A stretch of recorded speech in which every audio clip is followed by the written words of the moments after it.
bohong. Aku hanya memikirkan satu peraturan penting. Kenapa kau lakukan hari ini kalau kau bisa melakukannya besok? Hahaha. Few moments later.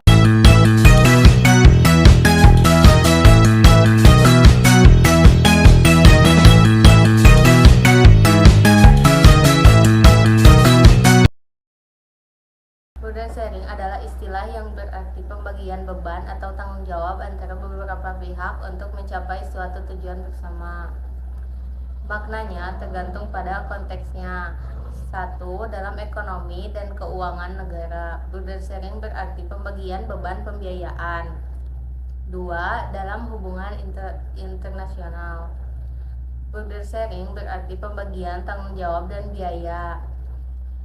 3. Dalam organisasi atau kerja tim, yaitu membagi tugas dan tanggung jawab secara adil. Kesimpulannya, burden sharing adalah upaya untuk membagi beban, tanggung jawab, atau biaya secara adil antara beberapa pihak, agar tujuan bersama dapat tercapai dengan lebih efektif dan tidak memberatkan satu pihak saja. Jadi, tujuan burden sharing adalah untuk 1. Meringankan beban masing-masing pihak. 2. Menciptakan keadilan dan keseimbangan. 3. Meningkatkan kerjasama dan solidaritas.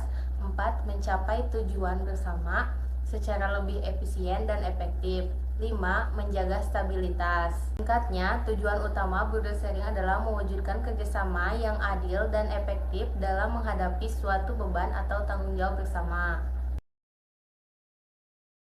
Adapun dampak positif dari burden sharing: 1. Beban menjadi lebih ringan karena tanggung jawab atau biaya dibagi rata di antara beberapa pihak.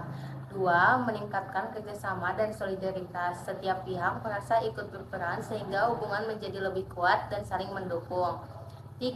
Mewujudkan keadilan. Pembagian beban yang seimbang membuat tidak ada pihak yang dirugikan atau terbebani berlebihan. 4. Masalah lebih cepat terselesaikan karena beban ditangani bersama, solusi dapat dicapai lebih efektif dan efisien. 5. Menjaga stabilitas ekonomi dan sosial. Dalam konteks negara, burden sharing membantu mengatasi krisis tanpa memberatkan satu pihak, misalnya antara pemerintah dan bank sentral. 6. Mendorong tanggung jawab global. Dalam kerjasama internasional, negara menjadi lebih bertanggung jawab terhadap masalah bersama seperti lingkungan, keamanan, atau pengungsi. Adapun dampak negatifnya yaitu 1. Ketidakseimbangan kontribusi. Contohnya, ada pihak yang merasa menanggung beban lebih besar daripada yang lain sehingga timbul rasa tidak adil.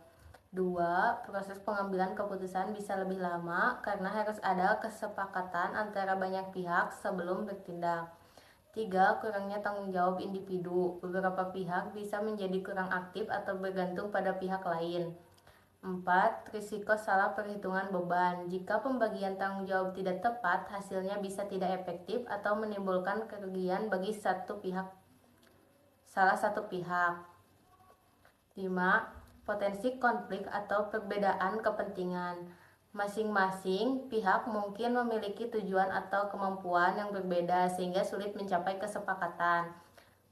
Singkatnya, dampak negatif burden sharing muncul jika pembagian beban tidak adil atau tidak dikelola dengan baik sehingga bisa menimbulkan ketimpangan konflik atau ketidakefisienan. Mohon maaf bila ada kesalahan. Wassalamualaikum warahmatullahi wabarakatuh.